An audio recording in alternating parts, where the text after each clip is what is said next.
ಕರ್ನಾಟಕ ರಾಜ್ಯದಲ್ಲಿ ಒಂದು ಕಡೆ ತೀವ್ರತರವಾದಂಥ ಬರಗಾಲ. ವಾಟರ್ ಮ್ಯಾನೇಜ್ಮೆಂಟ್ ಬೋರ್ಡ್ನವರಿಗೆ ಅರ್ಥ ಆಗೋದಿಲ್ವ ಇದು?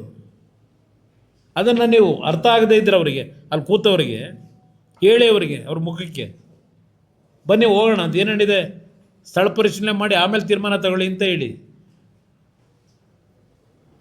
ಹೇಳ್ತಕ್ಕಂಥ ಗಮನ ಕೊಡಿ ಅಂತಕ್ಕಂಥದ್ದನ್ನು ಈ ಸಂದರ್ಭದಲ್ಲಿ ನಿಮ್ಗೆ ಹೇಳ್ತೀನಿ. ನಾನು ಈ ರಾಜ್ಯದ ಮುಖ್ಯಮಂತ್ರಿಗೆ ಹೇಳ್ತೀನಿ, ಅದೆಂತೋ ಪತ್ರಿಕೆಯಲ್ಲಿ ನೋಡ್ತಾ ಇದ್ದೆ, ತಮಿಳ್ನಾಡಿನ ಮುಖ್ಯಮಂತ್ರಿ ಬರೋದು ನಂದು ಅಬ್ಜೆಕ್ಷನ್ ಇಲ್ಲ, ನಾನು ವಿರೋಧ ಮಾಡಲ್ಲ. ಇದೇನೋ ಅವ್ರನ್ನ ಬರ್ಮಾಡ್ಕೊಳ್ಳೋಕ್ಕೆ ಅದೆಂಥದ್ದು ಭಾಳ ಅದ್ದೂರಿ ಸ್ವಾಗತ ಮಾಡೋದಕ್ಕೆ ಅರೇಂಜ್ಮೆಂಟ್ ಆಯ್ತಿದೆ ಅಂತ ಹೇಳಿ. ಅದ್ದೂರಿ ಸ್ವಾಗತ ಏನು ಬೇಕಿಲ್ಲ, ರೊಟೀನ್ ಮೇಲೆ ಬರ್ತಾರೆ, ಭೇಟಿ ಮಾಡೋದಕ್ಕೆ ಏನೋ ಬರ್ತಾ ಇದ್ದಾರಲ್ಲ, ಕರೆದಿದ್ದೀರಿ, ಬರೋಕ್ಕೆ ಒಪ್ಕೊಂಡವ್ರೆ, ಹೇಳಿ ಅವರಿಗೆ. ಇನ್ನು ಎಷ್ಟು ವರ್ಷ ಈ ವ್ಯಾಜ್ಯ ನಡೆಸ್ಬೇಕು ನಾವು? ನೀರು ಇದ್ದಾಗ ನಾವೆಂದೂ ಸಹ ತೊಂದರೆ ಕೊಟ್ಟಿಲ್ಲ.